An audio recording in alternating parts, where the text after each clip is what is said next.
जो आप आँख से देखते हैं बंद करके आँख कि मैं ऐसा हूँ, मैं ऐसा हूँ, सोचते हैं तो मैं कुछ भी नहीं हूँ ये सोचेंगे, या फिर मैं ऐसा हूँ वैसा हूँ सोचेंगे। ये दो बातें हैं। तो इसको ऐसा वैसा मानना तो अविवेक की पराकाष्ठा है। आत्मा ऐसा वैसा नहीं होता है। और मैं कुछ भी नहीं हूँ तो अपना अभाव कर दिया, वो भी आत्मा नहीं है। तो ये मेरा और न सोचना भी मेरा, इसलिए सोचना भी मेरा और न सोचना भी मेरा है। ये वेदांत में अज्ञान ही माना जाता है। आत्मा साधन साध्य नहीं है। ये तो अविद्या निवृत्ति के बाद ज्यों का त्यों सिद्ध है अपने आप। अविद्या निवृत्ति हो गई, वैसे आत्मा ऐसा वैसा नहीं है, ऐसे वैसे विषय होते हैं। इसलिए आत्मा ज्यों का त्यों है। जैसे कर्ण की अविद्या निवृत्त हो गई, सूत पुत्र मान रहा था, अब वो ऐसा वैसा बना नहीं। जो वो सूत पुत्र मान रहा था अब भी सूर्य पुत्र था, और जब ज्ञान हुआ तब भी सूर्य पुत्र है। अविद्या निवृत्त करता है ज्ञान, और कुछ नहीं करता है।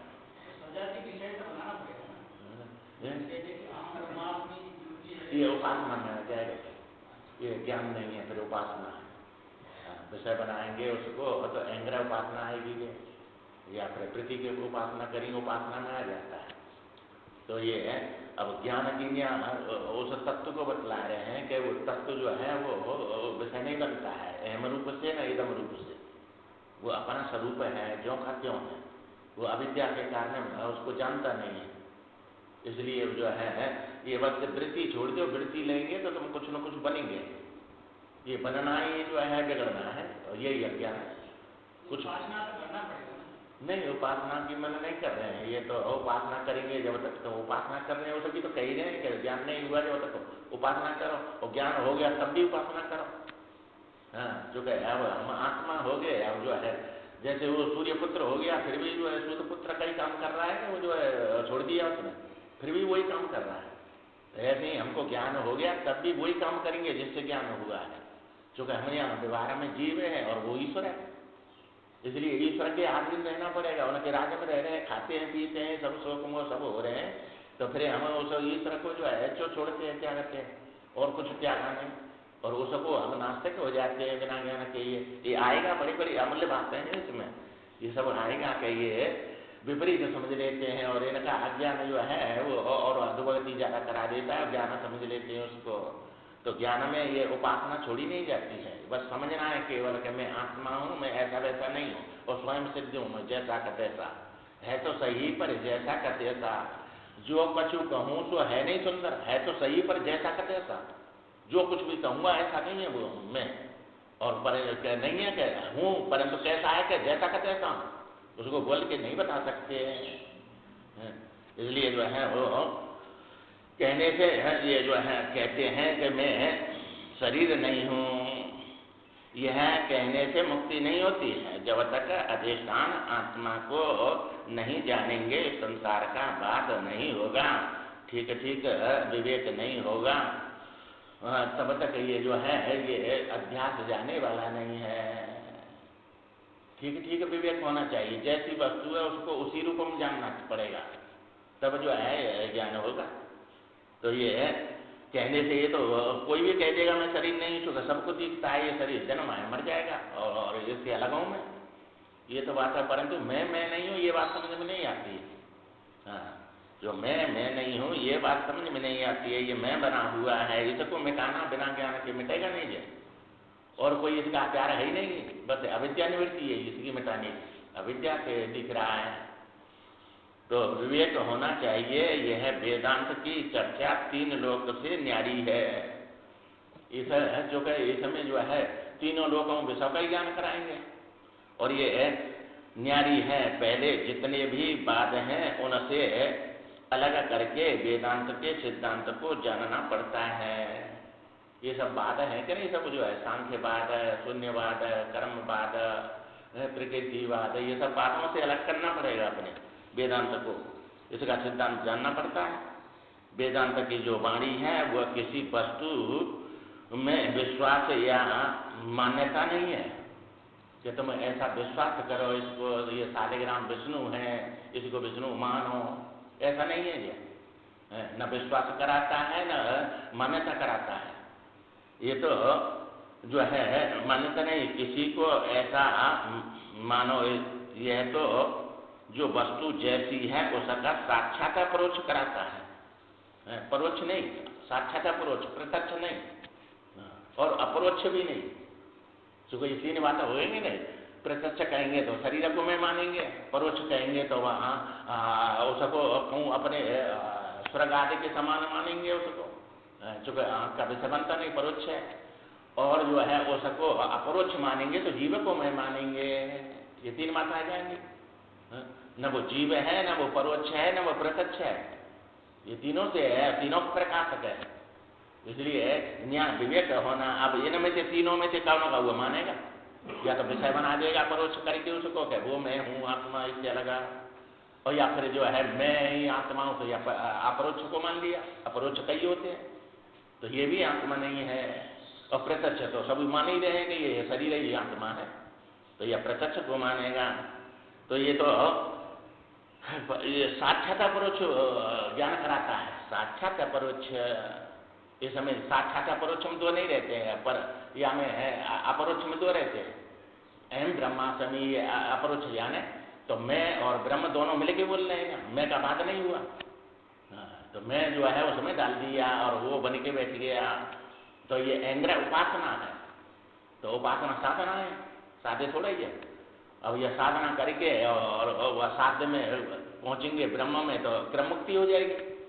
तो ये व्यवहारिक साधना जो है ये भक्ति का मार्ग आ जाएगा। और जो है वेदांत का मार्ग जो है वो कहीं जाना आना नहीं है, और उसके लिए कोई जो है उपासना नहीं है। उसमें तो केवल अविद्या निवृत्ति है उसका फल। तो ये जैसे दसमा तू है, दसमा तू है तो ना परोक्ष बना, ना प्रत्यक्ष बना, ना वो जो है अपरोक्ष बना। वो तो अपने स्वरूप को मैं ही हूँ, बस मैं भ्रांति से अपने को भूला हुआ बैठा था। तो भूल की निवृत्ति का नाम ज्ञान होता है। ये भूला बैठा है अपने को, तो तू ही है। इसी प्रकार सब कुछ तू ही है और तू कुछ भी नहीं। ज्यों का त्यों है, तो सब कुछ तू ही है और तू कुछ भी नहीं है। बस ये बात समझनी है, सब कुछ मैं ही हूँ विवर्त रूप से, और मैं कुछ भी नहीं हूँ। ये दो बातें हैं। तो विवर्त में विवर्त मिथ्या होता है और स्वरूप सत्य होता है। तो विवर्त में सब दिख रहा है तो ये मिथ्या रूप से दिख रहा है, ये कल्पना है। और मेरा स्वरूप देखने वाला, ये दिखने वाला, तो और दो सत्य होते नहीं है। तो दृष्टा ये सत्य है, दृश्य सत्य नहीं है। और यह सांख्य में दृष्टा दृश्य दोनों सत्य माने। इसलिए जो है जब तक विवेक द्वारा अपनी परिच्छिन्नता को मिटाओगे नहीं और ब्रह्म की पूर्णता को एक नहीं करोगे, तब तक न ब्रह्म में होगा न आत्मा ब्रह्म होगा। ये परिच्छिन्नता माने ब्रह्म में नहीं होगा जब तक, और मैं जो है ब्रह्म नहीं होगा, और ब्रह्म आत्मा में नहीं होगा। और ये कई बात मानेंगे, या अहम ब्रह्मास्मि, मैं ब्रह्म हूँ, या वो ब्रह्म में है। तो इधर से उधर ले जाएंगे, उधर से इधर लाएंगे, क्योंकि ये होगा ही नहीं, पूर्णता नहीं आएगी। समझ ये करना पड़ेगा इनको। और ये युक्ति से होगा, ये बोलने से थोड़ा ही होगा। युक्ति से होगा, समझना पड़ेगा सबको कैसे अलग हुआ और कैसे एक करना है, अध्यारोप कैसे हुआ और अपवाद कैसे करना है। तो उसी में से अध्यारोप किया, उसी के में अपवाद होगा, और वो शेष अधिष्ठान रूप से पाएगा फिर। और इनके अपवाद और अध्यारोप समाप्त हो जाएंगे। तो ये युक्ति से होंगे। न ब्रह्म में होगा न आत्मा ब्रह्म होगा। दोनों अध्यारोप अपवाद का अधिष्ठान आत्मा है। ये अध्यारोप और अपवाद जो करे हैं समझाने के लिए, वस्तु में वस्तु का अध्यारोप अपवाद के समझ में आएगा नहीं कि ये तुमने बनाया और तुम ये सब रूपों में, ये बात समझाने के लिए अध्यारोप किया जाता है। सच्चिदानंद रूपाय विश्वोत्पत्त्यादि हेतवे, तो ये रूपाय बता दिया नहीं, रूपाय स्वरूपाय नहीं कहा, स्वरूप है आत्मा, रूप है परमात्मा, रूप में आ गया। तो रूप मिथ्या होता है, स्वरूप सत्य होता है। हाँ, माने दोनों का जो है मैं यहाँ क्षणिक बन रहा है और ब्रह्म जड़ बन रहा है, ये दोनों जो है अध्यारोप अलग अलग हो गए। ये चेतन अपने को समझता है पर क्षणिक मरने वाला समझता है, और ब्रह्म जो है दिखेगा तो वो चेतन सिद्ध नहीं होगा, जड़ ही होगा। विपरीत में माने विवर्त में जड़ ही बनता है वस्तु। तो सत अंश का विवर्त है ये ब्रह्म, इसलिए जड़ बन गया यहाँ से अलग होकर चेतन से, और सत से अलग होकर ये क्षणिक बन गया चेतन। अब ये नकी कह रहे हैं कि नकी दोनों की एकता नहीं होगी जब तक न ब्रह्म में होगा न मैं ब्रह्म होगा, एकता करनी पड़ेगी। और वो ना गुरु की और बिना जिज्ञासु के बिना उसकी होगी नहीं वो। तो ये अपरोक्ष अपवाद का अधिष्ठान है, ये अपरोक्ष और अपवाद। तो अब जो है अध्यारोप और अपवाद का अधिष्ठान है, अध्यारोप कर दिया, अपवाद कर दिया, और शेष वो बचेगा। अब शेष में जो है मैं को रखेंगे तो भी ज्ञान नहीं हुआ, मैं को मिटा के। हाँ, अब कैसे वो मैं मिटेगा और कैसे वो जो है वो सफेद वृत्ति पहुंचती नहीं है।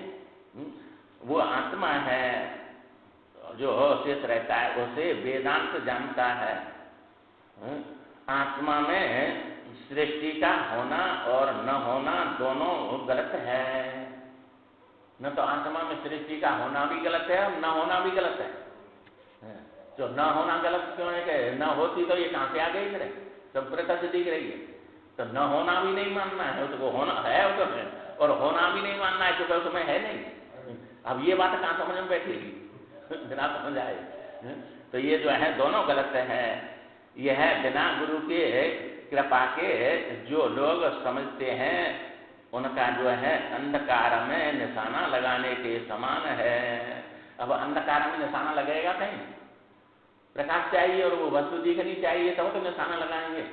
अंधकार में न वस्तु दिखती है न तुमको जो है वो लक्ष्य दिखती है। तो अंधकार में निशाना लगाने के समान है, उनका निशाना कभी लगने वाला नहीं है। वे कर्म उपासना के भक्ति के विरोधी बन जाते हैं। अब ये जाने के सब विरोधी हो गए कि नहीं, कर्म उपासना भक्ति नहीं करते हैं, छोड़ देते हैं, ज्ञान हो गया हमको।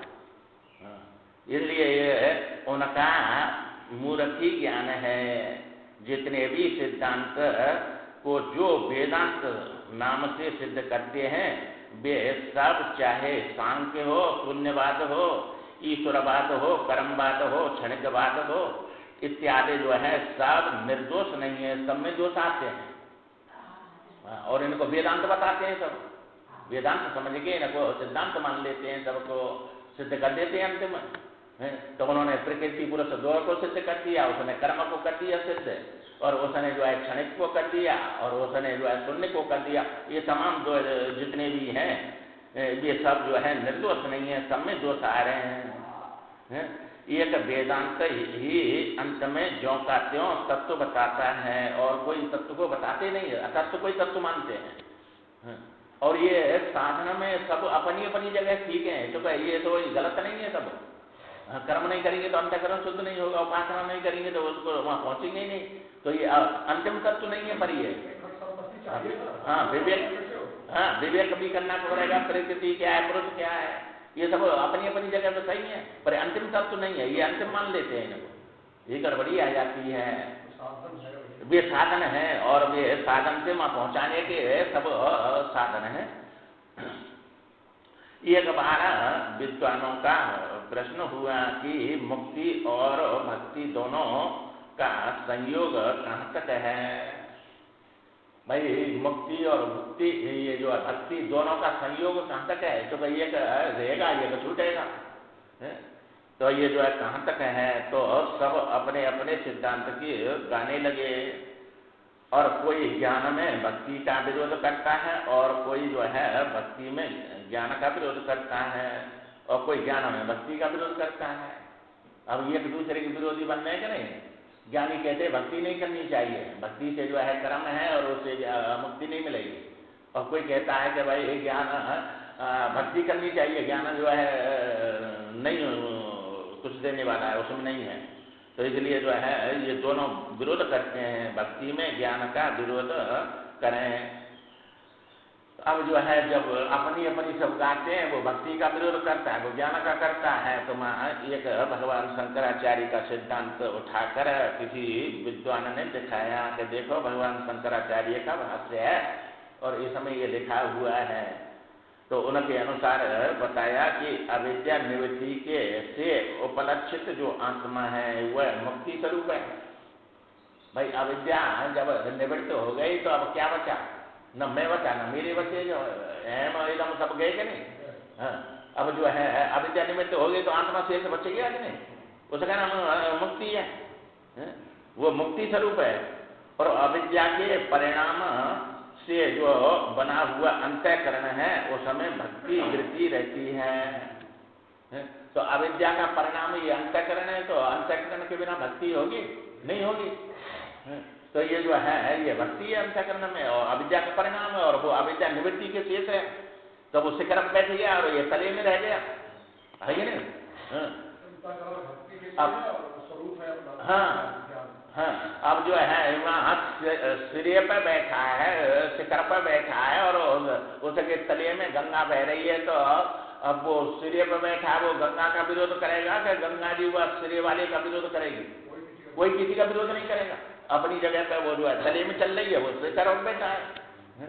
तो ना भक्ति जो है वो सब मुक्ति का विरोध करती है, ना मुक्ति भक्ति का विरोध करती है। और ये अंतःकरण रहेगा जब तक ये भक्ति करेगा कि नहीं कर छोड़ देगा? करेगा और करेगा। वो तो करे भाई करना ही है अपना, जो है और कुछ करेगा। इसलिए जो है रह नहीं सकता जब तक अंतःकरण है। तो वो आत्मा है, मुक्ति स्वरूप है, और अविद्या के परिणाम से बना हुआ जो अंतःकरण है उसमें भक्ति वृत्ति रहती है। भक्ति की वृत्ति रहती है, वृत्ति से तो भक्ति करेंगे। अंतःकरण स्थिति भक्ति है, आत्मा स्वरूप मुक्ति है। मुक्ति का विरोध नहीं और करती, और आत्मा स्वरूप मुक्ति अंतःकरण में रहने वाली भक्ति का विरोध नहीं करती। अब ये दोनों बात समझ ली है कि नहीं? कि भाई ज्ञान हो गया तो तुम्हारी मुक्ति में कोई या भक्ति से फर्क नहीं पड़ रहा है, और लाभ ही लाभ हो रहा है। चूंकि शुभ से तो शुभ करना अच्छा है, और ज्ञान नहीं हुआ तो इससे भक्ति से लाभ ही लाभ होगा। लाभ ही लाभ होगा कि नहीं? करे बिना तो कुछ रहेंगे नहीं। तो ज्ञान नहीं हुआ तो अधोगति तो अच्छा है, सतगति करेगी जी भक्ति तो, और दूसरे तो बुद्धगति कराएंगे। और ज्ञान हो गया तो बिगाड़ करेगी नहीं, और ज्ञान नहीं हुआ तो लाभ ही लाभ है तुमको।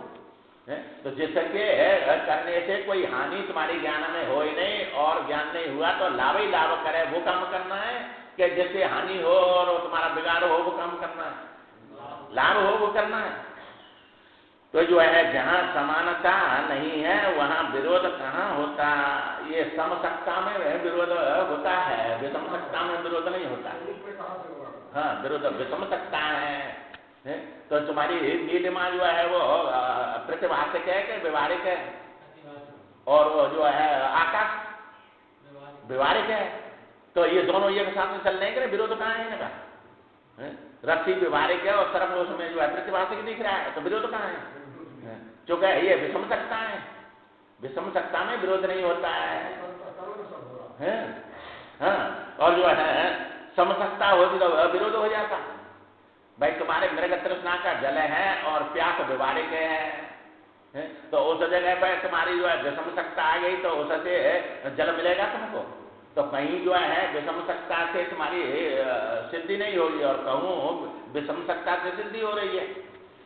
तो जल और दूध मिला के रख दिया जाए तो दोनों एक हो जाएंगे कि नहीं? दोनों व्यवहार सत्ता वाले हैं, सम सत्ता है।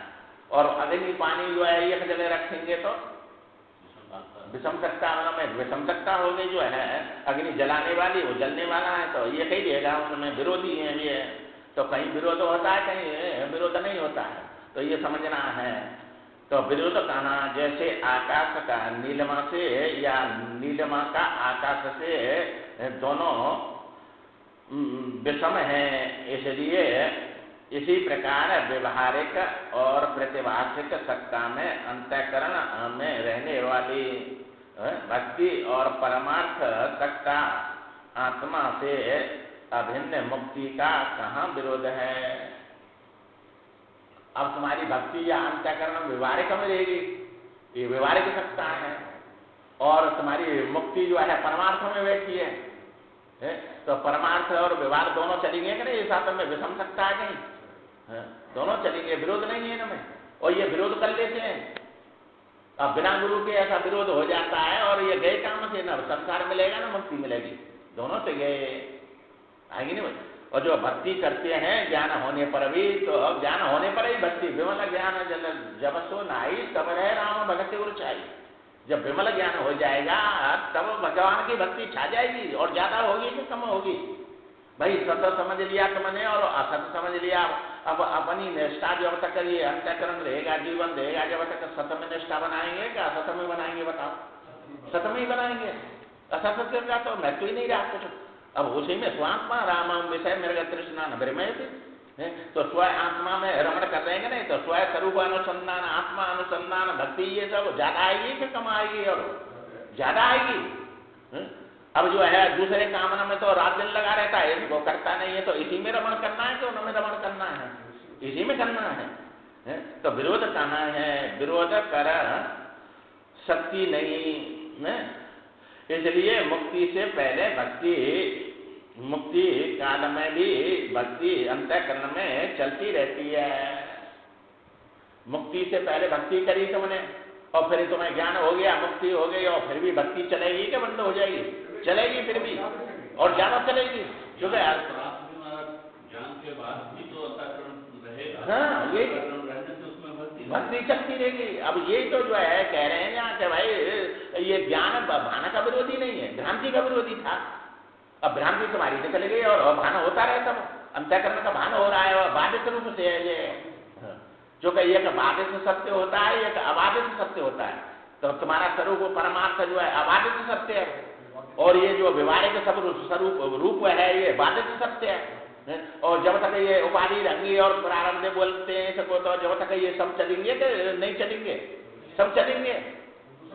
क्या करेंगे बताओ? और जो है करना ही पड़ेगा, जीवन है जब तक करना ही पड़ेगा। तो ये बिना गुरु के मनमानी ज्ञान उल्टा सीधा हो जाता है, और फिर अपना ही हानि होती है, दूसरे की नहीं होती है। इससे ऐसे अपनी हानि नहीं करनी है, अपना कल्याण करना है, इससे दूसरे का थोड़ा ही कुछ बिगड़ेगा, अपना ही बिगड़ेगा। इसलिए सावधान रहना चाहिए। हाँ, तो इसलिए जो है उससे जो करते रहना चाहिए। उसका दूसरा प्रवाह है, मुक्ति बैठी है पर्वत के ऊपर और शिखर पर, और भक्ति गंगा जी की धारा बह रही है नीचे उसके तले में, शिखर के में। इसलिए जो है हिस्से में दोनों का कहाँ विरोध हो सकता है? अंतःकरण निष्ठा जो धर्म है उसका आत्म स्वरूप में विरोध कहाँ हो सकता है? जो अंतःकरण में जो उसके धर्म है, ये कर्तृत्व भोक्तृत्व, ये सब उनका विरोध कहाँ है? उसमें ये सब रहेंगे, मुक्ति में सब बने रहेंगे जब तक जीवन है। जो कहीं अंतःकरण नहीं है तो ज्ञान कौन कराएगा? तो गुरु ज्ञान कराएगा, उसका शरीर नहीं रहता, अंतःकरण नहीं रहता, और ये सब बोलना चालना बंद हो जाए तो ज्ञान को अज्ञानी थोड़ी कराएगा। तो ज्ञान जो है भ्रांति का विरोधी है कि भान का विरोधी है? भ्रांति का विरोधी है। भान होता रहेगा सब, जैसा अज्ञान काल में दिख रहा है ऐसा ही ज्ञान काल में दिखेगा, पर बाधित रूप से दिखता है तो सब बाधित रूप से है। जैसे तुम सुपन से जगे तो सब याद करते हैं कि नहीं, ऐसा गए थे वहां, ऐसा मिला, वो मिला, ये मिला, तो वो बाधित रूप से दिख रहा है कि सत्य दिख रहा है? अब बाधित रूप से दिख रहा है जगने पर, और पहले जो है सत्य दिख रहा था। बाकी सत्यता की निवृत्ति जागृत में हो गई, ऐसे तुम्हारा परमार्थ जान लिया तो इसकी निवृत्ति हो गई, और बाधित रूप से दिखेगा। ये ऐसा थोड़ा ही नहीं दिखे, और ये कर्म सब बाधित रूप से होंगे, उसके प्रकृति कर रही है। इसलिए जो है विरोध कहाँ होता है? यह अंतःकरण में होने वाले जागृत स्वप्न विक्षेप आदि आत्मा का कुछ भी बिगाड़ते नहीं। तो भक्ति से मुक्ति में क्या बिगाड़ होगा? जब सब व्यवहार कर रहे हैं उससे तुम्हारी मुक्ति में कुछ बिगाड़ नहीं हो रहा, तो भक्ति से क्या बिगाड़ होगा?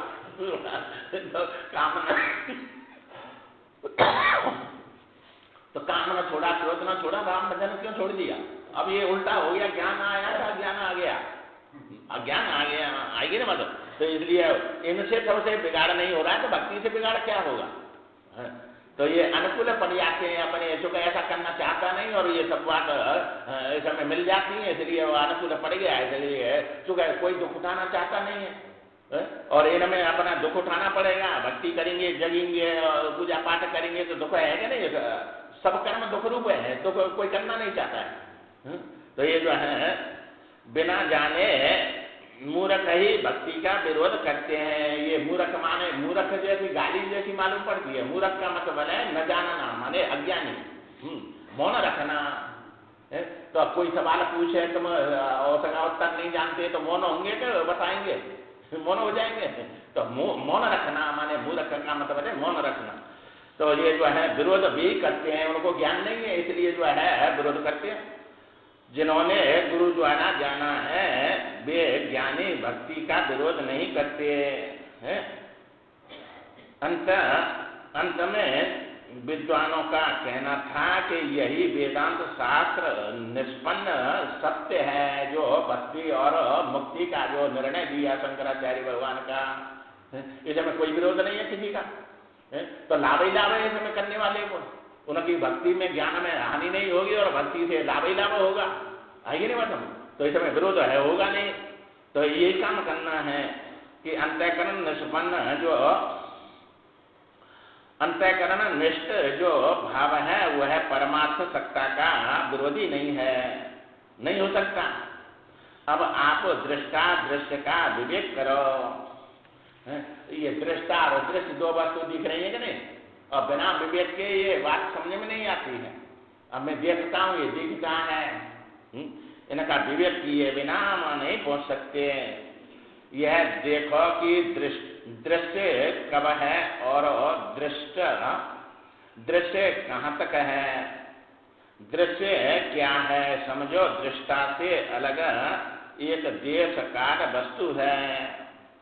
अब यहाँ दृष्टा देख रहा है और देश काल और वस्तु देख रहा है, सब देख रहा है कि नहीं?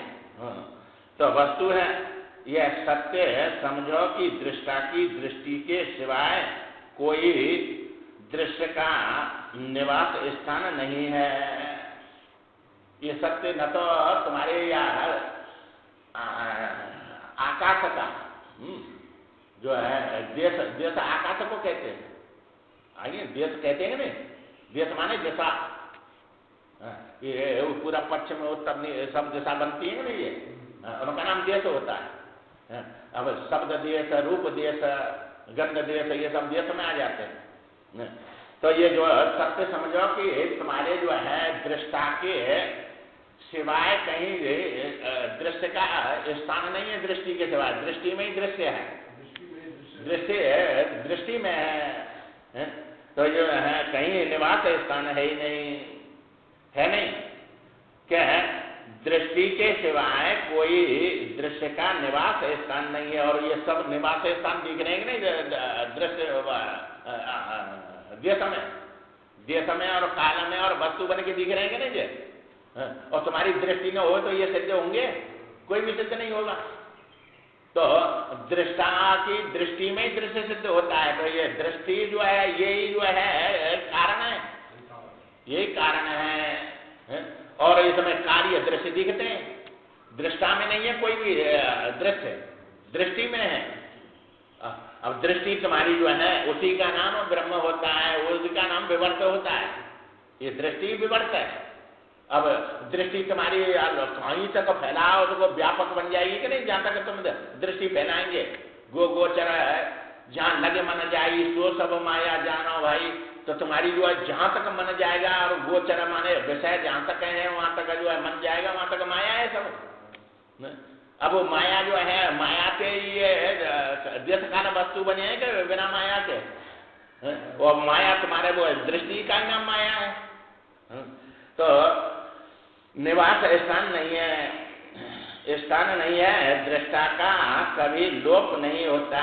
दृष्टा सत्य है और दृष्टा के बिना दृष्टि नहीं हो सकती है। क्या हो जाएगी? दृष्टा के बिना दृष्टि बनेगी नहीं, और दृष्टि के बिना दृश्य आएगा नहीं, कोई ज्ञान ही नहीं होगा। तो कोई नहीं हो सकती न? तो अब जो है तो दृष्टि के बिना भी दृष्टा रहता है कि नहीं? रहता है। दृष्टि कोई न हो तब भी तुम्हें है, और दृष्टि उसमें आ गई तब भी तुम्हें है। दृष्टि होने पर भी तुम्हारा अभाव नहीं हुआ, दृष्टि न रहने पर भी तुम्हारा अभाव नहीं हुआ है? तो दृष्टा रहता ही है। इसलिए दृष्टा की दृष्टि रूप जो अधिष्ठान में सब कुछ दिख रहा है, दृष्टा की दृष्टि रूप अधिष्ठान। अब यहाँ दृष्टि अधिष्ठान बनेगी कि नहीं? दृष्टि अधिष्ठान है, यहाँ दृष्टा अधिष्ठान नहीं है। क्या वो काक नहीं, किसी का कारण नहीं, किसी का कार्य नहीं, उस तत्व को बताओ। अब यहाँ दृष्टि जब अधिष्ठान बन गई और उसमें दृश्य सब दिख रहे हैं, तो अब वो अलग हो गया कि नहीं? वो तत्व स्वरूप वाला जो दृष्टा है वो अलग हो गया इनसे। चूंकि इनके बिना भी वो रहेगा तो वो सत्य वही निकला, और उनके बिना ये सत्य नहीं होंगे। तो ये कहीं रहा था दो रहे, ये कहीं रहा। दृष्टा की दृष्टि ही संसार का अधिष्ठान सत ब्रह्म बोला जाता है। अब तुम ब्रह्म की कल्पना मां करते हैं और कोई दूसरा बना के कुछ जो है उसको सतचित व्यापक देखते हैं नहीं, कहूँ जो है अपनी कल्पना में। अब ये कह रहे हैं कि दृष्टा की दृष्टि की ही संसार का अधिष्ठान ब्रह्म बोला जाता है। दृष्टि में ही सब कुछ है, और दृष्टि जो है दृश्य रूप में दिख रहा है, उसमें दृष्टि में दृश्य सब बोला जाता है। दृष्टि का नाम ही ब्रह्म होता है, अलग है। ब्रह्म कोई नाम की वस्तु नहीं है। तुम्हारी दृष्टि नहीं हो तो बिना दृष्टि के दृश्य बनेगा ही नहीं, और तुमने दृष्टि में ब्रह्म को दृश्य बना लिया कि नहीं, और उसको व्यापक देख रहे हैं, और तो वो कल्पना हो गई कि नहीं? अब सब देश, जितना बड़ा देश आकाश है इतना बड़ा ब्रह्म बन गया सब जगह। तो ये तुम्हारी कल्पना है क्या? कोई तत्व है? कल्पना हो गई सब, बिना हुए भास रहा है, बिना हुए भास रहा है ये दृष्टि में दृष्टि। तो इतना अमूल्य ज्ञान है ये तो भाई जो है, ऐसा तो ज्ञान कहीं जो है दुनिया में है ही नहीं, ऐसा शास्त्र कोई है ही नहीं। वेदांत के समान तो कोई शास्त्र है ही नहीं। तो इनका भाव अभाव अपने अभाव के अधिष्ठान में भास रहा है, इसलिए मिथ्या है सब। जिसका जिसमें अत्यंत अभाव है उसी में भास है, उसका नाम मिथ्या होता है। तो तुम्हारी दृष्टि में अग्नि है कि जल है? कुछ भी नहीं है, और दृष्टि में अग्नि जल दिख रहे हैं कि नहीं? अम्मा बोरिंग करने की क्या जरूरत है? जब दृष्टि में होते तो सब खेतन में भर देते कि नहीं, निकाल के। तो दृष्टि में ना अग्नि है तुम्हारी में, ना जल है। आइए, और दृष्टि में ही दृश्य बन के अग्नि जल दिख रहे हैं, तो वो ज्ञान ही विषय के रूप में दिखने लग जाता है। आइए, ज्ञान के बिना कोई विषय सिद्ध होगा ही नहीं, तो ज्ञान के बिना होगा ही नहीं। तो ये जैसा सत में असत जो है ये दिख रहा है, तो सत नहीं हो तो असत दिखेगा? सत में ही असत दिखता है क्या? सत में दिखता है, सत में ही असत दिखता है, और सत में असत है नहीं। जैसा अधिकरण में जिसका अत्यंत अभाव उसी में भास है, उसका नाम मिथ्या होता है। तो सत में है तुम्हारी आत्मा में असत कोई वस्तु है ही नहीं, और तुम्हारी सत आत्मा में ही भास रहा है, सब चेतन में ही भास रहा है कि जड़ में भास रहा है? चेतन में भास रहा है, और चेतन में है नहीं। तो सत है चेतन, और तो है तुम्हारे चेतन में जड़ भास रहा है। ये सब जड़ रूप से चेतन में ही दिख रहे हैं कि नहीं सब, और चेतन में जड़ है नहीं, इसलिए जड़ मिथ्या है।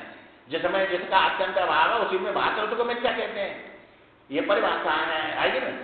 और आनंद में दुख का अत्यंत अभाव है, और आनंद में दुख भास रहा है, इसलिए मिथ्या है। आइए, तो जो है उसमें जो है अधिष्ठान में भास रहे हैं, इसलिए मिथ्या है। अभाव के अधिष्ठान में सब दिख रहे हैं, जिसमें दिख रहा है उसमें अत्यंत अभाव है सबका, और उसी में दिख रहा है। दृष्टि में कहाँ पानी है, दृष्टि में कहाँ आग है। जब दृष्टा में दृष्टि ही बाधित है तो दृष्टि में भासने वाले दृश्य कहाँ सत्य होंगे? अब ये दृष्टा में दृष्टि बाधित है कि ये कोई तत्व है? बाधित है दृष्टि जो है। अब चेतन से तो चेतन ही बनेगा, और चेतन में जड़ है नहीं, और ये दृष्टि जड़ है कि चेतन है? जड़ है, और चेतन में जड़ है नहीं। जब यही बाधित है उसमें, तो जो है उसमें रहने वाले ये दृश्य सत्य कहाँ से जाएंगे? जब दृष्टि उस समय बाधित है तो दृष्टि में दृश्य सत्य कहां पे हो जाएंगे? आइए, अब ये ज्ञान है जो है, अब ये उस समय कहाँ है? ये दृष्टि में कहाँ पानी, कहाँ आग है? दृष्टा में दृष्टि बाधित है तो दृष्टि में बांधने वाले दृश्य कहाँ सत्य होंगे? इसलिए श्रुति दृष्टा चेतन आत्मा अपनी महिमा में रहने वाला अपना आपा है। ये बात कहती है कि श्रुति जो है किसको वो बताती है? दृष्टा चेतना आत्मा में अपनी महिमा में, वो ये देश काल वस्तु में नहीं है। अब यहाँ देश काल वस्तु में दृष्टा दिख रहे हैं कि नहीं सब? अब ये जो है तुम दृष्टा हमको देख रहे हैं, हम दृष्टा तुमको देख रहे हैं, तो अब देश में तुम बैठे हैं, देश में हम बैठे हैं, काल में तुम बैठे हैं, हम बैठे हैं, हमारी वस्तु ये शरीर दिख रहा है, तुम्हारी वस्तु शरीर दिख रहा है, तो ये तो देश काल में आ गए सब दृष्टा। और वो दृष्टा जो है अपनी महिमा में से देख रहा है, वो देश काल में नहीं है। आइए, और यहाँ अनेक दृष्टा है, जितने शरीर है इतने दृष्टा है, और सब दृष्टा अपने अपने शरीर का ये जो पोषण कर रहे हैं। तो ये सांख्य के दृष्टा आ गए। यहाँ में दृष्टा दृश्य दोनों सत्य हैं। तो यहाँ देश भी सत्य है, काल भी सत्य है, और वस्तु भी सत्य है। तो ये दृष्टा सांख्य वाले इसलिए तो इसका निषेध कर दिया वेदांत ने कि अपने दृष्टा, और ये सब दृष्टा करण वाले हैं, करण वाले हैं। और ये जो है कर्तापन है इनमें, देखूंगा तो ये दिखेगा, नहीं देखूंगा तो नहीं दिखेगा। तो देखना और न देखना दोनों कर्म है इस दृष्टा का। आइए ने, और वो आत्मा जो है देखना तो उसका कर्म नहीं है, स्वरूप है, और वो अपनी महिमा में से देख रहा है। उसके बिना तो ना देश सिद्ध होगा, ना काल होगा, ना वस्तु सिद्ध होगी, जीव जगत कोई सिद्ध होगा ही नहीं। तो अब महिमा को समझो, महिमा क्या है? न तो पीछे है, ना आगे है, ना ऊपर नीचे कहीं है। वो अपनी महिमा में, और उस समय ये आगे पीछे सब देश काल वस्तु कल्पित है, कल्पना है। जैसे तुम यहाँ रात को 10 बजे सोए और 12 बजे स्नान कर रहे हैं गंगा जी में जाके दिन के। अब ये जो दिन के 12 है, तुम्हारी कल्पना में भी जो देश दिख रहा है, काल दिख रहा है, और वस्तु दिख रही है, कि तो यहाँ है कल्पना में दिख रही है। तो यहाँ 10 बजे सोए तुम रात के, और यहाँ लखनऊ में सोए और हरिद्वार में 12 बजे स्नान कर रहे हैं तुम दिन के स्वप्न में। तो तुम्हारी भी हरिद्वार और 12 बजे देश और काल जो है वे कल्पना में बने, तुम्हारे कल्पित हैं कि सत्य हैं? और सब कल्पना में। और तुम यहाँ होते तो यहाँ देखते, माँ होते तो माँ देखते, तो यहाँ और माँ तुम्हारे दृष्टा में है कोई? कुछ भी नहीं है दृष्टा में, उसकी कल्पना में सब। तो ये जो कल्पना में, तो वो अपनी महिमा में से उसको देख रहा है, महिमा में से इसको देख रहा है। तो वो महिमा में है, दृष्टा के दृष्टि में दृश्य दिखता है। तो ये सब बन गए कि नहीं? महिमा में रहने वाला अपना आपा कोई सत्य बताती है श्रुति। देश काल में रहने वाले को सत्य नहीं बताती है। इसलिए कहा कि चेतन ही अधिष्ठान होता है, और या चेतन अपनी महिमा में आत्मा ही है, और दूसरा चेतन है ही नहीं कोई। अब ब्रह्म को तुमने चेतन माना है कि जाना है? मान्यता है तुम्हारी। चेतन सिद्ध नहीं करता होता है, सिद्ध करो उसको। स्वप्न का कोई भी तुम दृश्य जड़ चेतना को सिद्ध कर दो जागृत में, कोई होगा? कोई है, होगा ही नहीं, चूंकि है ही नहीं। वहां जड़ चेतन दोनों मिथ्या थे, कल्पना में थे, असत थे कि सत्य थे? सब असत थे। वो जागृत में रहे तब तो सत्य माने जाएंगे। ऐसे ही जो है ब्रह्म को तुम जो है उसको चेतन सिद्ध करो, ईश्वर को सिद्ध करो, सिद्ध नहीं होते। और फिर जो चेतन ये दिख रहे हैं जड़ चेतन, ये मायाकृत है कि ये स्वरूप होते हैं? और मायाकृत जड़ चेतन बनते हैं नहीं? बाजीगर बनाता है कि नहीं? कबूतर बना के उड़ा दिया, वो चेतन है कि जड़ है? चेतन है। तो मायाकृत है कि वो बाजीगर चेतन है कि वो कबूतर चेतन है? बाजीगर चेतन है। ऐसे जो है तुम चेतन आत्मा है, ये जीव चेतन थोड़ा ही है। और तुमको जीव शरीर है, ये सब चेतन दिख रहे हैं कि नहीं सब? तो ये माया करते हैं, ये माया करते मिथ्या होते हैं सब। इसलिए जो है सत्य बताती है आत्मा को। आप अपने को आकाश समझते हैं, आकार समझते हैं। अब आकार में बैठ गए कि नहीं? आकार है, और मैं कहेंगे तब भी जो है वो आकार बनेगा कि नहीं? वो शरीर जो है, मैं वाला शरीर तुम्हारा आकार है कि निराकार है? निराकार होने पर भी आकार है वो। आइए ना, मैं अब बोलते ही आकार आ जाता है। वो निराकार भी आकार होता है, पहले ये समझना चाहिए कि निराकार भी आकार होता है। तो अब जो है अपने को तुम निराकार नहीं समझते, आकार समझते हैं, तो इसलिए जो है आकार समझते हैं। शरीर तो जन्म मृत्यु वाले बन गए। जब अपने को आकार समझा तो शरीर में जन्म मृत्यु वाले बन गए कि इसका जन्म हुआ है और ये मरेगा। अब भयभीत इसी को लेकर सब जो है जितनी भय भूख प्यास जितना नाचना गाना सब जो है इसी के लिए है, क्या और के लिए? इसी के लिए है। ऐसा कोई लेकर सब दुख आ गए। तो ये जो है ये जन्म मृत्यु वाले बन गए। इंद्रिय से कर्ता बन गए। तुम जो है इंद्रिय अपनी समझ लिया और जो है आकार में और बात अपने स्वतंत्र को परिच्छिन्न समझा, इंद्रिय को अपना समझा तो क्या बन गए? तुम कर्ता बन गए। और ज्ञान इंद्रियों को तुमने अपनी समझ लिया और चेतन अंश को आपने जो है परिच्छिन्न समझ लिया तो ज्ञाता बन गए। और अंतःकरण को अपना समझ लिया और आनंद को तुमने परिच्छिन्न समझ लिया तो भोक्ता बन गए। अब ये तीनों दोष तुम्हारे जो आए समझ के आए कि बिना समझे? समझ के आए हैं, माने ये इनको ऐसा समझा, उल्टा समझा। उल्टे समझने का नाम ज्ञान होता है, अज्ञान होता है। उल्टे समझने का नाम तो कर्ता भोक्ता और ज्ञाता ये उपाधि से बनेगा, बिना उपाधि के उपाधि से बन गए। और उपाधि में आके परिच्छिन्न हो गए, क्या जो है अपरिच्छिन्न रहे, परिच्छिन्न हो गए। ये परिच्छिन्नता में आगे अंतःकरण से भोक्ता हो गए। जब आप अपने को दृष्टा समझें तो कहाँ जन्म है, कहाँ उसमें जो है मृत्यु है। दृष्टा में सिद्ध करो तुम। जो दृष्टा में जन्म तुमने देखा है क्या बिना देखे कह रहे? देख के कह रहे हैं। तो तुम देखने वाले जन्म से पहले है क्या तुम्हारा जन्म हुआ?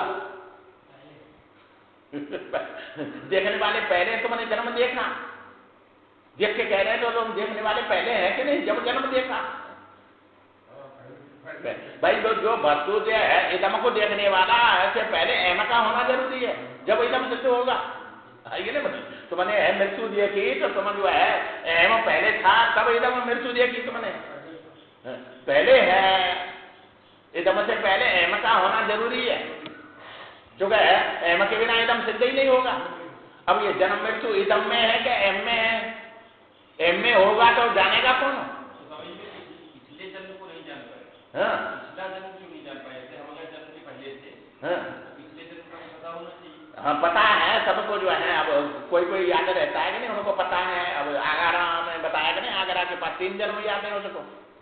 पहले जो है ब्राह्मण था वो तहसील जो सादाबाद में, फिर दाऊ जी में वो गरड़िया बना जो भेड़ चराने वाला, अब छत्री के घर में मां जो है आगरा जिले में ये जन्म लिया। 3 जन्म याद है उसको और तीनों जन्म से पुरुष ही बन रहा है कि नहीं बताओ? हाँ तो ऐसा कोई नियम नहीं है कि वो जो है पुरुष ही बने, परंतु अभी 3 जन्म प्रारब्ध है उसकी ऐसी।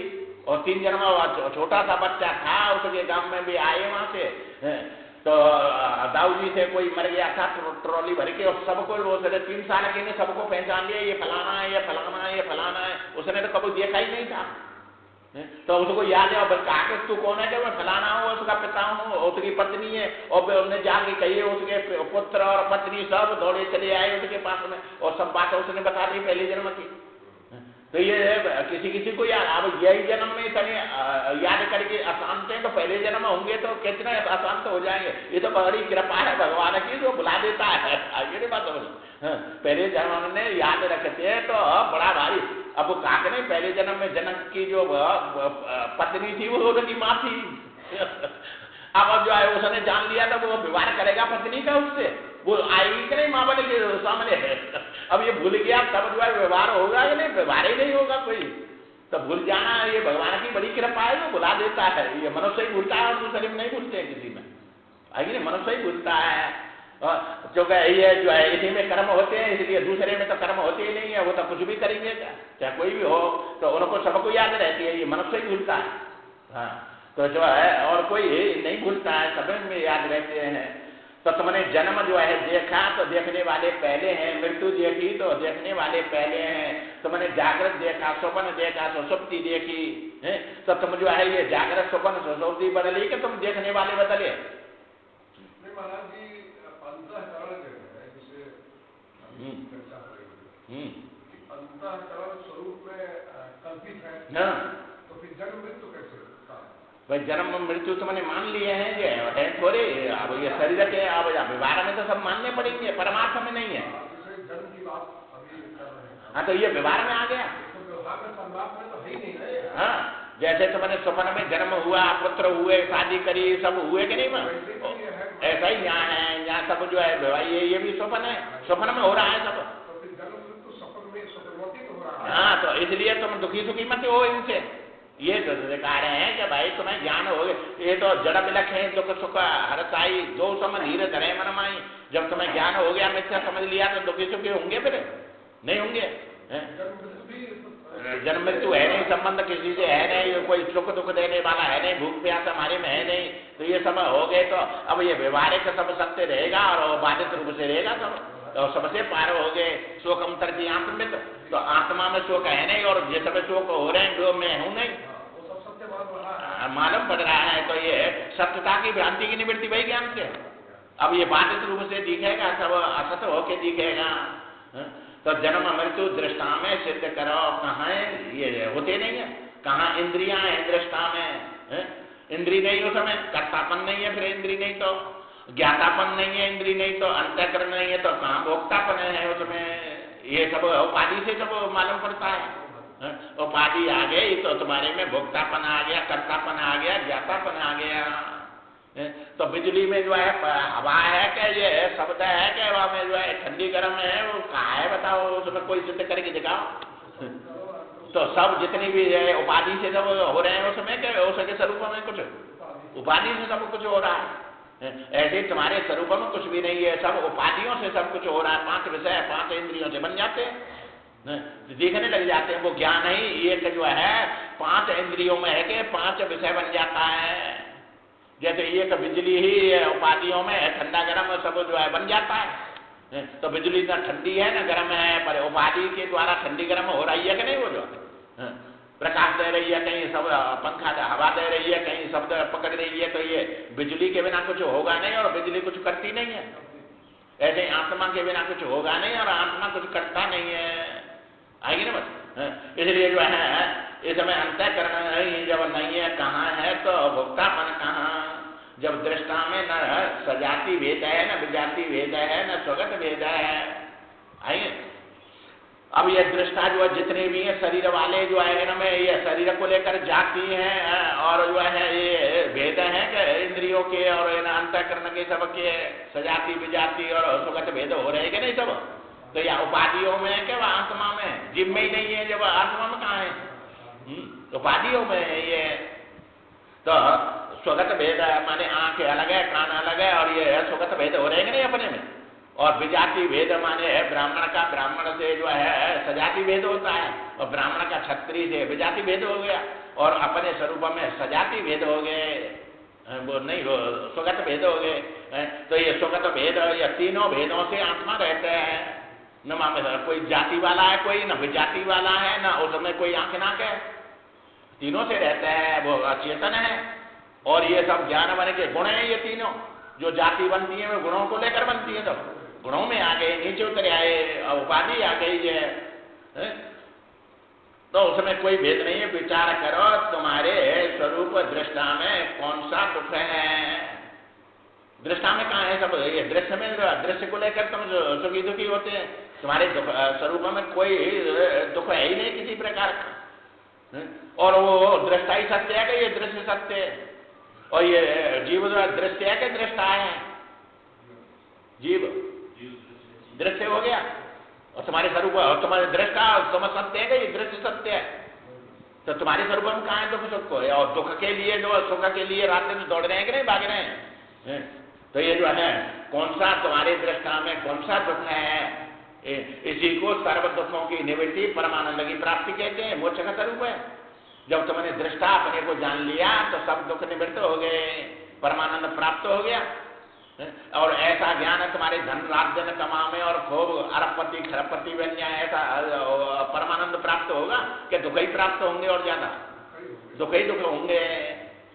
तो ये दुख के लिए जीवन लगाना है क्या अपना सुख के लिए लगाना, और ये ऐसा अवसर कहीं मिलेगा फिर आगे जाके, और ऐसा रहे तो कुछ भी मत करो, बस बहुत बढ़िया है नहीं, ऐसा रहने वाला नहीं है, ये आगे जाके बड़े बड़े दुख उठाने पड़ेंगे, महती विनष्टि, बड़ा विनाश होगा और बड़े दुख संकट आएंगे, उनसे बचना है तो यही शरीर में बचेंगे और इसी से बचेंगे, है नहीं। और ये जो है अब ये सब तो सुनने मात्र से या मार्ग नहीं जो छूटेगा तुम्हारा, आगे चलेंगे दर्द मानो इसी पे चलेंगे और अंत में पहुंच ही जाएंगे उस पे, तो कितना बड़ा लाभ है ये।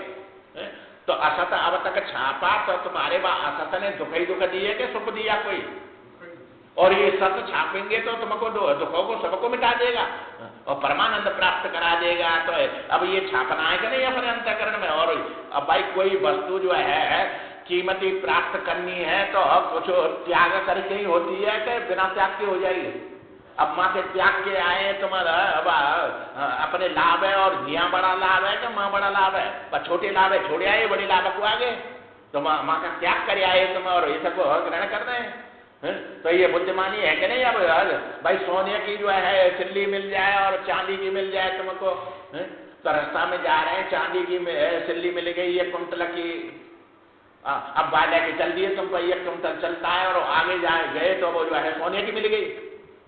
अब चांदी की है और सोने की दोनों को लेके चलेंगे कि चांदी की है त्यागेंगे, दोनों तो चलेंगे नहीं, इतनी सामर्थ्य कहाँ है तुम्हारे में।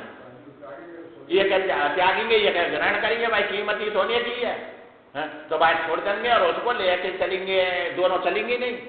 इसी प्रकार अब तुम जो है अब उसको छोड़ के आए सब अपने लाभ है, वहां चाहे हानि हो पर यहाँ हमें लाभ कमाना है, तो ये बड़ा लाभ है तो वो बड़ा लाभ है, ये बड़ा लाभ है तो वह छोटे लाभ है छोड़ के बड़े लाभ के लिए आगे। तो इसका नाम है जो है तुम्हारा जो है पुरुषार्थ विवेक है। तो जो है स्वगत भेद नहीं करो तुम्हारे स्वरूप में दृष्टा में कौन सा दुख है, इसी को सर्व दुखों की निवृत्ति परमानंद की प्राप्ति कहते हैं, दृष्टा की प्राप्ति हो गई है। तो और परमानंद की प्राप्ति माने दृष्टा की प्राप्ति। अब पहले दृष्टा जो है तुम अपने को जो मान रहे थे, पहले दृश्य को दृष्टा मान रहे थे कि दृष्टा को दृश्य मान रहे थे, दृश्य को दृष्टा मान रहे थे। अब तुमने दृष्टा को दृष्टा जाना के माना, जैसे वेदांत से जाना, अब पहले मान रहे थे अब दृष्टा को दृष्टा जाना और पहले दृश्य को दृष्टा मान रहे थे। तो ये व्यवहार में रहने वाला दृष्टा दृश्य है, दृष्टा नहीं है, ये दिखता है और इसी को दृष्टा मान रहे तुम। तो ये दृष्टा जो है दृश्य है। अब वेदांत से दृष्टा तुमने जाना, वो देश काल वस्तु में नहीं है और ये तो देश काल वस्तु में आ गया। तो ये जो है दृष्टा की प्राप्ति हो गई, परमानंद माने दृष्टा की प्राप्ति। अब ये दृष्टा तो परमानंद में कि दुख में पड़ा है, ये दृष्टा जो व्यवहार वाला दुख में पड़ा है और यह दुख से निकल गया, वो तो दृष्टा में पहुंच गया और वह दृष्टा में कोई दुख है नहीं, परमानंद है। उस समय दृष्टा में सिद्ध करो तुम जो है कोई ना सुगत भेद नहीं, तो उसमें विषय नहीं, कोई भूख प्यास नहीं, तो उसमें दूसरा कोई है नहीं, वहां देश काल में ही वस्तु दूसरी होती है कि वह देश काल में न देश है न काल है न वस्तु है, और इनके बिना तुम देश काल वस्तु के बिना कोई सुख दुख ले नहीं सकते। तो ये सुख दुख देश काल वस्तु में ही है कि परमार्थ में वस्तु में है ये। और ये दृष्टा जो है तुम्हारा दृश्य बन रहा है, उस दृष्टा में ये दृष्टा दिखता है, ये दृष्टा करण वाला है और वो दृष्टा बिना करण का है। आइए नहीं, अब ये समय पहले अपने को दृष्टा मान रहे थे, दृष्टा दृश्य को दृष्टा मान रहे थे, अब दृष्टा को ही दृष्टा जाना है, माना नहीं है, अब जाना है। तो पहले जो है अपने को जो करण जो है सूर्यपुत्र मान रहा था, अब सूर्यपुत्र जाना है कि माना है, उसने जान लिया और सब दुखों से पार हो गया कि नहीं अब। तो दृष्टा की प्राप्ति पहले दृश्य को मैं मान रहे थे, अब दृष्टा को मैं माना नहीं जाना। पहले जो है जीव को मैं माना था, अब दृष्टा को मैं माना है, जाना है। अब दृष्टा को मैं जाना है पहले दृश्य को मैं मान रहे थे, तो जब मैं मान रहे थे वह आत्मय में मान रहे थे जीव बन के, कोई और था? आत्मा को ही मैं मान रहे थे जीव बन के दृश्य को। चूंकि दृश्य भी वही है, दृष्टा भी वही है, और दृश्य का अभाव भी वही है। आइए नहीं बात समझ? तो तुमने पहले जो है मिथ्या को जो है सत्य मान रहे थे, अब सत्य को सत्य जाना है। तो जाना है, इसे न जानना ही अज्ञान था, वह विवेक ज्ञान से बाधित हो गया। तो अपने स्वरूप को न जानना क्या था? अज्ञान था। न जानना अज्ञान था। अपने स्वरूप का अग्रहण और विपरीत ग्रहण, इसको मोह नेता कह रहे थे। तो मोह नेता सब सुबन हारा दिया कहे तो बनाने का प्रकार। तो ये सुबन बन गया क्या नहीं? मोह नेता, मोह माने विपरीत देखना, निशा माने अज्ञान। तो अज्ञान विपरीत देख रहे नहीं सबको। तो ये जो है मोह निशा हो गई थी। अब जो है ज्ञान से ये बाधित हो गया, जैसे जग गए तो स्वप्न बाधित हो गया क्या? रहा बाधित का आधार माने अदृश्य हो गया, उसमें था ही नहीं, था ही नहीं। वो जो है निद्रा दोष से दिख रहा था, ऐसे ही अविद्या दोष से दिख रहा है, ये था ही नहीं, ये भी नहीं है। ये भी जो है परमार्थ में नहीं है, व्यवहार में है, और व्यवहार में अविद्या से मोह निशा में दिख रहा है। तो ये बात तो हो गया। आप दृष्टा पहले भी ज्यों के त्यों थे, और अब भी ज्यों के त्यों है, कुछ तुम्हारे में फर्क नहीं पड़ा। जब सूत पुत्र मान रहा था तब भी सूर्य पुत्र ही था वो, उसमें कोई फर्क नहीं पड़ा। अब सूर्य पुत्र उसने जाना तब भी सूर्य पुत्र ही है, सूत पुत्र ना अब है ना पहले था। ऐसे तुम ना ज्ञान होने पर जीव है ना पहले जीव थे, तब भी आत्मय थे, पर बिना जाने कितने दुख में पड़े हुए थे। अब ये ज्ञान तुम्हारा, ये व्यवहार में ऐसा नहीं सोचना हमने सत्संग किया और सब जान लिया, फिर ये दुख क्यों आ रहे हैं हमारे, ये सब आएंगे। और ये ज्ञान मिटेगा नहीं, बस तुमने छाप लिया, ये सब मिटने वाला नहीं है, सब मिट गया। और ये प्रारब्ध पूरी करके अपने स्वरूप में पहुंचा देगा। इतना तो लाभ कहीं दुनिया में है ही नहीं, और बिना सुने ये होगा नहीं। बार बार सुनो ये सबको, आगे नहीं बताऊं। तो इसलिए जो है पहले माना था, अब जान लिया। तो अज्ञान था वह विवेक ज्ञान से बाधित हो गया। आप दृष्टा पहले भी थे ज्यों के त्यों, और अब भी हैं ज्यों के त्यों है। ना पहले आत्मा दृष्टा खोया था, ना अब आत्मा दृष्टा पाया है। तो खोया पाया, न वो खोया है न पाया है। खोया कहे तो बाबरा, पाया कहे तो पूर्व। खोया पाया कुछ नहीं, वस्तु है भरपूर। वो ज्यों की त्यों अपने स्वरूप में ज्यों की त्यों है, न कुछ खोया था न कुछ पाया, वो ज्यों का त्यों है। अब बिना जाने कहां पड़े थे और कितने दुखी हो रहे थे। तो ये अज्ञान ही दुख दे रहा था कि तुमको और कोई दुख दे रहा था? अज्ञान ही दुख दे रहा था, और यही तुम्हारा दुश्मन था, कितना नीचे डाल दिया है ना। तो ये बिना जाने जो है आनंद स्वरूप थे, और फिर भी इसमें पड़ गए। तो ये जो है कैसे दुख में डाल दिया उसने। असप्रभु हृदय अछत अविकारी, सकल जीव जगत दीन दुखारी। तो वो अछत बना दिया नहीं उसको, जो अछत है कि वो छत है। अछत है माने वो जो है कैसा है कि निराकार है, माने उसमें नहीं है, माने आकार में नहीं है। तो अपने को जो है आकार वाला समझते हैं, अद्वैत नहीं समझा, द्वैत में ये पड़े हैं, तो ये दुख दे रहा है सब। तो ये जो है ना अब पाया ना पहले खोया था। अब जो है अब तुम्हारी जो भ्रांति थी वह ज्ञान से निवृत्त हो गई। वेदांत के दृष्टा में और योग के दृष्टा में फर्क है, आएगी नहीं बात।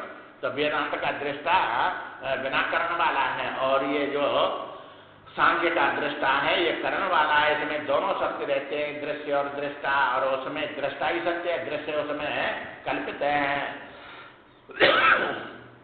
दृश्य कोई तत्व नहीं है अपने उसमें वेदांत में, जैसे तुम्हारी छाया कोई तत्व नहीं है, प्रतीति है उसकी।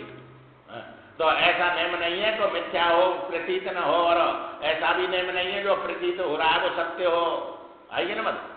तो ये प्रतीत होने पर भी सत्य नहीं है, और सत्य न होने पर भी दिख रहा है सब, जो है जो का क्यों दिख रहा है सब। तो ये जो है दृष्टा में फर्क नहीं है, फर्क है माने अपने वेदांत की और या सांख्य के दृष्टा में। अब ये इसी में आके फंस गए, इसी दृष्टा दृष्टि को दोनों को सत्य माने के और विचार छोड़ दिया इन्होंने, है कि नहीं बात? तो कहा भाई तुम्हारा सिद्ध नहीं होता है और तुमने दो करके रख दिए, तुम वेदांत सुनो कि हमारा तो ये सब शास्त्र ही व्यर्थ हो जाएगा, हम किसी की नहीं सुनते, हमारे दो ही सत्य है कि नहीं? तो ना मानू न जानू बस करके बैठ गए कि नहीं अपने, तो हमारा सिद्धांत ही समाप्त हो जाएगा। अब सब अपने अपने सिद्धांत लेके बैठे हैं कि नहीं? इसलिए उसी को सत्य मानते हैं। और ये दृष्टादृश्य व्यवहारिक सत्य है कि परमात्मा सत्य है? व्यवहारिक सत्य को सत्य मान रहे हैं। जितना भी है शास्त्र जो है व्यवहारिक को ही सत्य मानते हैं, इसलिए पहले बताया कि नहीं दोष आ रहे हैं सब में। तो दृष्टा में फर्क है। मिथ्या रूप दृश्य से दृष्टा का पृथक होना, दृष्टा आत्मा है, और सत्यभूत दृश्य से दृष्टा का पृथक होना ये जो है यह वेदांत है। ये दृश्य से दृष्टा का अलग होना जो है ये होना क्या है कि दृष्टा और दृश्य ये सांख्य वाले हैं। तो दृश्य से दृष्टा अलग हो जाना और आत्मा सत्य से अलग नहीं सिद्ध होता है। सत्य और चेतन एक ही जगह पे है। तो इसलिए ये सत्य भूत जो दिख रहा है जो है इसको एक करके फिर इस सत्ता को चेतन में लाते हैं, तब जो है एक हो जाता है। तो वो जो है दृष्टा पृथक नहीं रहता है, दृश्य पृथक नहीं रहता है, एक ही हो जाते हैं। इसलिए वह है सत्यभूत दृश्य से दृष्टा का पृथक होना, यह द्वैतवाद का शास्त्र है। तो ये जो है दृश्य से दृष्टा का जो पृथक होना ये द्वैतवाद में आ गया, आगे नहीं? तो ये सांख्य वाला बन गया और बात है। और ये जो द्वैतवाद का शास्त्र है और वेदांत में दृश्य का अधिष्ठान दृष्टि ज्ञान से बाधित है। वेदांत में जो दृश्य है वो दृष्टि में और दृष्टि वेदांत में है, दृष्टा में बाधित है। जब दृष्टि बाधित हो गई तो दृश्य कहाँ रहेगा उसमें? रहेगा ही नहीं। तो एक ही रहा, तीन रहेगा, वो दृष्टा दृश्य दृष्टि दृश्य एक रह गया, उनके बिना वो रहेगा और उनके बिना वो सिद्ध नहीं होगा। तो ये मिथ्या रूप से दिख रहे हैं कि सत्य दिख रहे हैं? मिथ्या रूप से दिख रहे हैं। इसलिए जो है यह मिथ्या अज्ञान है सब, और ये वेदांत के द्वारा ज्ञान है। तो ज्ञान से तुम्हारी जो है मुक्ति प्राप्त होती है और कर्म से तुम्हारी जो है जो वस्तु चाहते हैं भोग कर्म से प्राप्त होते हैं, तो भोग मिलते हैं। भोग और मोक्ष दो ही बात हैं। तो भोग चाहिए तो भक्ति करो और मुक्ति चाहिए तो ज्ञान की प्राप्ति करो। और ज्ञान तो ऐसी वस्तु है कि वहाँ तो कोई विषय वाले आनंद की जरूरत नहीं है। आनंद सिंधु में डूब जाता है, स्वरूप ही हो जाता है। तो आनंद स्वरूप होना जो है वो सत चेतन आनंद हो गया। वो मिथ्या ज्ञान आनंद नहीं रहा और असत नहीं रहा और जड़ नहीं रहा। और ये तो सब जड़ है, ये सब जड़ तुम्हारे आनंद है और ये पृथक है। जड़ वस्तु में आनंद मानते हैं, चेतन ही आनंद होता है। और ज्ञान स्वरूप सत्ता से अलग आनंद नहीं, आनंद से अलग सत्ता नहीं जो है, और ज्ञान से अलग सत्ता नहीं और सत्ता से अलग ज्ञान नहीं है। अब ज्ञान में सत्ता निकाल दें तो ज्ञान सिद्ध होगा? नहीं होगा। और ज्ञान सत्ता जो है सिद्ध नहीं होगी ज्ञान के बिना। ज्ञान हटा दिया जाए तो सत्ता सिद्ध होगी? नहीं होगी। तो सत्ता चेतन और आनंद एक ही जगह है और वो एक तीन है, एक ही है। तो उसको जानना है, वो तुम्हारा स्वरूप है, तुमसे अलग कोई नहीं है। और उसको जानो और वो बार बार विचार करने से ही प्राप्त होगा। आगे विचार कल करें। श्रीमन नारायण नारायण।